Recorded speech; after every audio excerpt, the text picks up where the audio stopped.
Alas 5:26 ng umaga, Pebrero 2026 sa Votkinsk, Russia. Ang Iskander M Factory. Ang sentro ng ballistic arsenal ng Russia ay kasalukuyang naglalagablab. 5 homemade Ukrainian FP-5 Flamingos ang tumupok sa garbo ng industriya ng Russia at ginawa itong tumpok ng umuusok na bakal. Ngunit balikan natin ang pangyayari. 41 segundo bago ito. May huling pagkakataon pa sana ang Russia para iligtas ang lahat. 2 MiG-31 Foxhounds ang kasalukuyan ng nakalock sa mga huling drone nang utusan sila ng kanilang commander na bumalik sa base. Ito ay dahil may 7 Phantom Orzhnik signatures ang biglang lumitaw sa radar. Iyon ang pinakamalaking pagkakamali ng gabing iyon. Ang utos na iyon ay isang pagtataksil sa huling pagkakataon nilang maprotektahan ang factory. Nagsimula ang lahat ng ito bandang alas 5 ng umaga ng 28 LEA-100 drones ang nagpailaw sa radar. Para maintindihan kung bakit tinarget ng Ukraine ang Votkinsk, isipin nyo ito. Pinapaulanan ng Russia ang Ukraine ng 40 hanggang 60 Iskander-M missiles bawat buwan. Ang mga ito ay mga short-range ballistic beasts na mahirap pigilan at ang factory na gumagawa nito ay narito mismo sa Votkinsk. Nasa kailaliman nito ng Russia, mahigit 800 at 70 milya ang layo mula sa border. Ngunit ito ang mas matindi. Simula noong kalagitnaan ng 2025, namataan ng Ukrainian Intel ang mabilis na paglawak ng lugar na ito. May mga bagong machine halls at underground base para itago ang malalaking kagamitan at ang triple ang produksyon kumpara sa pre-war levels. Paano? Palihim na nagpasok ang Russia ng mga precision CNC machines mula sa China, Taiwan, at Belarus. Dumaan ang lahat sa mga middlemen para iwasan ang mga sanctions. Walang malalaking shipment para hindi mag-trigger ng alarm, kundi unti-unting pagpapadala lang para tuloy-tuloy ang produksyon. May mga bulong-bulungan din na ang Votkinsk ang posibleng nag-a-assemble ng bagong Orzhnik. Ito ang hypersonic intermediate range missile na gustong-gustong ipagmalaki ng Moscow, ngunit ayaw nilang kumpirmahin. Hindi hahayaan ng Ukraine na patuloy na lumago ang factory na ito. Kayang abuting ng Storm Shadow ang lugar. Pero halos agad na ang range nito. Dahil sa mga sa-4 na raang radars ng Russia sa Kazanyevovka at ang mga mobile sites nila, ang anumang fixed route ay maituturing na suicide run. Kaya hindi nagplano ang Ukraine ng isang fixed route. Gumawa sila ng ruta na magbubukas lamang kapag nagkamali ang kalaban. Balik tayo sa alas 5:16 ng umaga. 28 maliliit na blips ang lumitaw sa radar screens. Ang mga blips na yon ay mga LEA-100 drones, mga murang Ukrainian recon birds na kasing laki lang ng maliit na sasakyan. Lumilipad sila ng mababa sa taas na 300 piye sa bilis na 85 knots. Napakaliit ng kanilang radar cross-section na parang isang ibon na naka-steroids. Mahirap kahit para sa Gravestone radar ng S-400 ang makakuha ng solid lock sa ganoong distansya at altitude. Ngunit ang pagkakaroon ng 28 drones ay hindi isang aksidente. Nakakalat sila na parang pamaypay. Ang iba ay dikit sa mga puno, ang iba naman ay biglang lilitaw para magpanggap na isang mas malaking banta. Tumunog ang mga alarm sa buong base. 2 MiG-31 Foxhounds na may tail numbers na red, 31 at red. 37 ang humarurot sa runway ng Perm. 4 na minuto ang lumipas, nasa 18,000 piye na sila sa bilis na match 1.8. Gamit ang kanilang Zaslon M radars, sinuyod nila ang kalangitan. Ang Foxhound ay isang espesyal na makina na binuo para sa isang trabaho. Ang long-range intercept sa napakabilis na bilis. Ang Zaslon phased array radar nito ay kayang mag-track ng target sa layong 100 at 20 milya at ang R-37M missile nito ay kayang tumama sa mahigit 200 milya. Para sa paghabol sa mababagal at mabababang drones, masyadong overkill ang Foxhound. Para itong paggamit ng surgical scalpel para lang magbukas ng karton. Ngunit hindi nagrereklamo ang mga piloto. Ang overkill ay isa pa ring kill. Nakalock na ang lead pilot sa unang cluster. 6 na contacts ang patungo sa Votkinsk sa bilis na 85 knots. Pumili siya ng dalawang R-37M mula sa weapons menu. Sa layong 74 na milya, binitawan niya ang mga ito. Ang unang dalawang drones ay sabog sa air. Sinundan ito ng 2 pa at 4 pa. Kasabay nito, ang Pantsir SM battery sa silangang bahagi ng planta ay nakipagbakbakan din gamit ang 5-7 E-6 missiles nito. Halos perpekto ang intercept rate. Nakikita ng mga Ukrainian drone operators sa kanilang mga screen ang mabilis na paglaho ng mga green dots. 8 ang bagsak, 12, 15. Sinusubaybayan ng Russian duty officer ang labanan sa kanyang tactical screen at bahagyang napang-iti. Kumpirmadong 12 intercepts. Ang mga natitirang contacts ay nagpapatuloy sa paglapit. Inilista niya ang bilis ng mga drone, ang formation patterns, at ang kawalan ng anumang electronic emissions maliban sa mahinang 2.4 na GHz control link. Mga consumer-grade equipment lang ito. Isa itong harassment operation. Sinusubukan lang nila ang aming response time. Isinulat niya ito sa kanyang log. Routine lang. Tama siya sa isang bagay. Sinusubukan nga nila ang response time pero hindi sa dahilan na iniisip niya. Alas 5:21 ng umaga. 17 drones ang nasa ere pa rin at nasa loob na ng 40 milya mula sa Votkinsk. Nag-reposition ang mga MiG-31 para sa pangalawang firing pass. Ang Pantsir SM crew naman ay nag-reload na ng 2 launcher rails at tinatrack ang 5 papasok na contacts.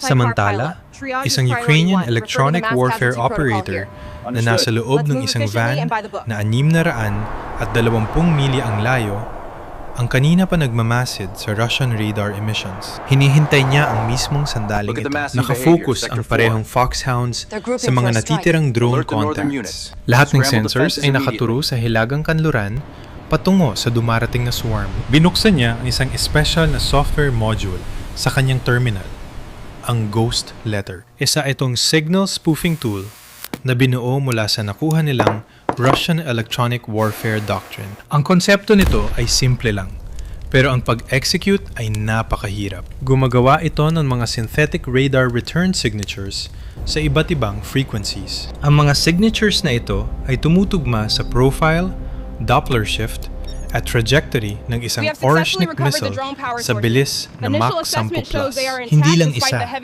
kundi 7 sabay-sabay na signatures mula sa magkakaibang vectors. Tila ba isang salvo launch ang naganap mula sa direksyon ng Estonia. Inactivate niya ito. Ang lead pilot ay nakahanda na sanang pumindot para sa ika-18 June. Ngunit natigilan siya. Biglang kinabig ang stick pa kanan at humarurot pabalik sa perm.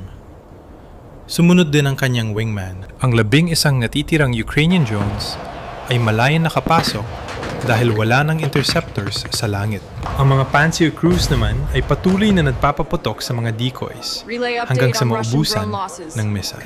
Nagutos ang commander na itigil ang putok para magtabi ng bala para sa totoong banta. Ngunit ang mga drones na yon ay halos walang dala, kundi maliliit na smoke dispensers at noise emitters lang para guluhin ang radar. Walang pagsabog, isa lamang itong distraction. Gumastos ang Ukraine ng humigit kumulang $140,000 para sa murang hardware upang makuha ang isang bagay na napakahalaga. Nagawa nilang ipanic ang air defense ng Votkinsk, pabalikin ang mga MiG-31 at punuin ang radar ng mga peking Oreshnik missiles.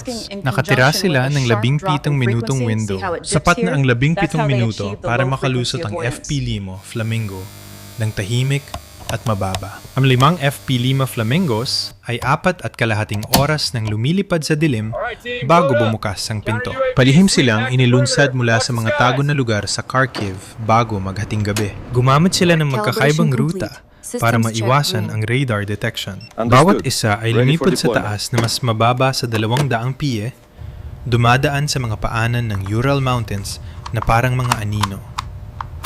Walang radar emissions. Walang satellite chatter. Tanging inertial navigation lang batay sa mga preloaded digital maps. Hindi sila nahuli ng S-400 dahil sa kanilang kababaan. Ito ang dahilan kung bakit sila nakaligtas, habang ang mga Russian ay humahabol sa mga pekeng multo sa langit. Ang halaga ng bawat missile ay nasa $180,000.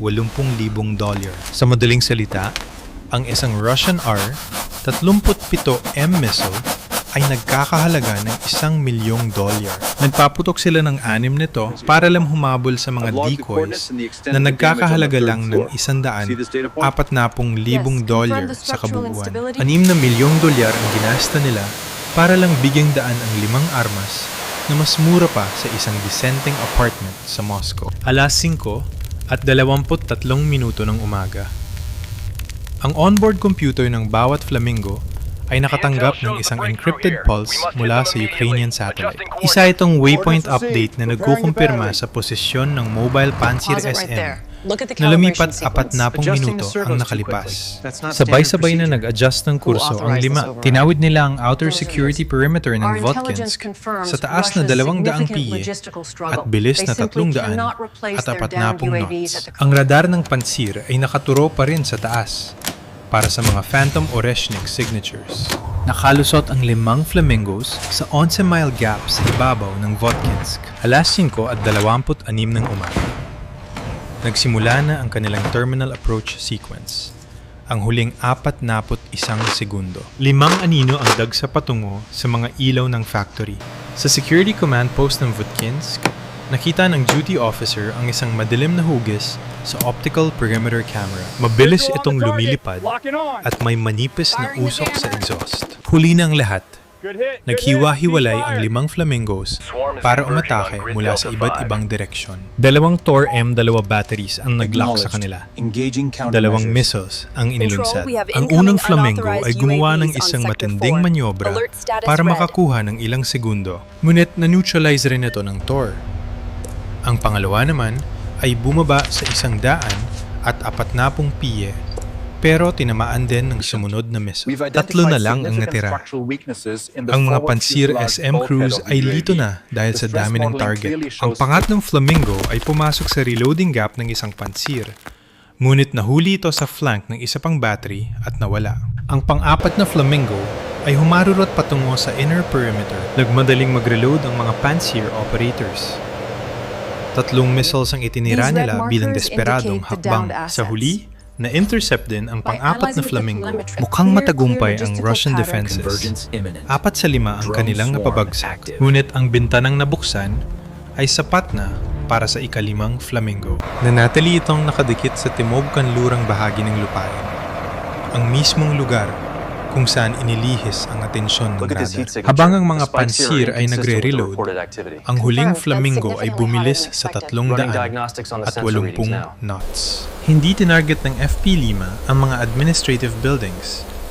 Dumiretso ito sa bagong construction. Ang mga reinforced delivery base na idinagdag noong huling bahagi ng 2025. Tumagos ang warhead sa bubong ng primary assembly bay bago sumabog. Ang thermobaric component ay pumuno sa loob ng gusali, habang ang shape charge ay tumama sa main production floor. Pagkalipas ng 6 na oras, kinumpirma ng satellite imagery ang isang malaking butas sa bubong ng Assembly Hall 4. Humigit kumulang 40% ng silangang bahagi ng gusali ang gumuho. May 3 secondary detonations na hinalang mula sa mga stored propellant o tapos ng missile components. Ang usok ay makikita mula sa layong 30 milya. Isang armas, isang impact point, at ang 4 na taon na pinaghirapang expansion ng factory ay nawala sa loob ng 41 segundo. Ngunit hindi pa doon nagtatapos ang lahat. 5:28 ng umaga.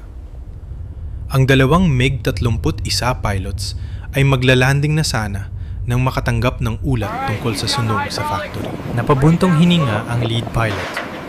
11 segundo na lang sana at mapapaputukan na niya ang ika-18 drone bago dumating ang abort order. Inisip niya, kung nanatili lang sila doon ng 2 pang minuto, nahuli sana ng radar niya ang papasok na Flamingo. Ngunit ang kanilang commander ang nalinlang. Bandang 9:00 ng umaga, nagsimula ang ganti ng Russia. 80 Shahed-136 attack drones at 40 ballistic missiles. Kabilang ang mga Iskander-M, ang pinakawalan ng Russia. Tinarget nila ang energy infrastructure sa Kharkiv, Dnipro, at at Zaporizhia. Agad na kumilos ang air defense ng Ukraine. Ang mga Patriot at NASAMS batteries ay nagpaputok at ang mga F-16 ay lumipad para mag-intercept. Sa 80 drones, 67 ang napabagsak. Sa 40 missiles, 28 ang na-intercept. Gayunpaman, 12 missiles ang tumama at nagdulot ng blackout sa ilang lugar. Ginamit ng Russia ang kanilang mga natitirang stockpile. Ang mga missiles na ginagawa ng Votkinsk nang mas mabilis kaysa sa kayang ubusin ng Ukraine. Dito na nagiging komplikado ang sitwasyon. Sa ulat ng Ukrainian intelligence, hindi na operational ang assembly hall 4 at aabutin ng hindi bababa sa 60 araw ang pag-aayos nito. Ang mga precision CNC machines na galing China ay nawasak o malubhang napinsala. Gayunpaman, may 3 halls ang nanatiling buo. Nagambala ng Ukraine ang production line, ngunit hindi ito tuluyan na putol. Sa susunod na mga linggo, ililipat ng Russia ang kanilang machining operations sa ibang pasilidad sa Ural at Volga regions. Dahil dito, kailangan dagdagan ang air defense sa mga bagong lokasyong ito. Ngunit may kapalit ito. Ang bawat Pansir SM na ililipat sa Votkinsk ay isang pansir na mawawala sa frontline. Ang bawat MiG-31 na naka-alert sa PERM ay isang MiG-31 na hindi magagamit para sa strike support sa Zaporizhia. Ang FP-5 Flamingo ay nagkakahalaga lang ng $180,000.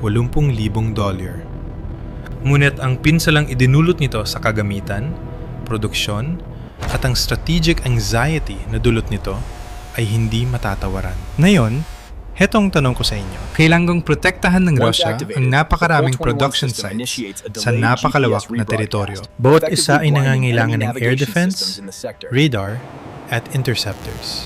Ang Ukraine naman ang may kontrol kung kailan, saan, at paanong panlilinlang ang gagawin nila. Kung ikaw ang gagawa ng defense strategy ng Russia, paano mo poprotektahan ang lahat laban sa isang kalaban na kailangan lang makahanap ng isang butas? I-comment ang inyong sagot.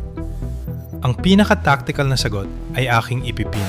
At kung gusto niyo pang makita ang mga susunod na hakbang ng Ukraine, huwag kalimutang mag-subscribe. Hanggang sa muli!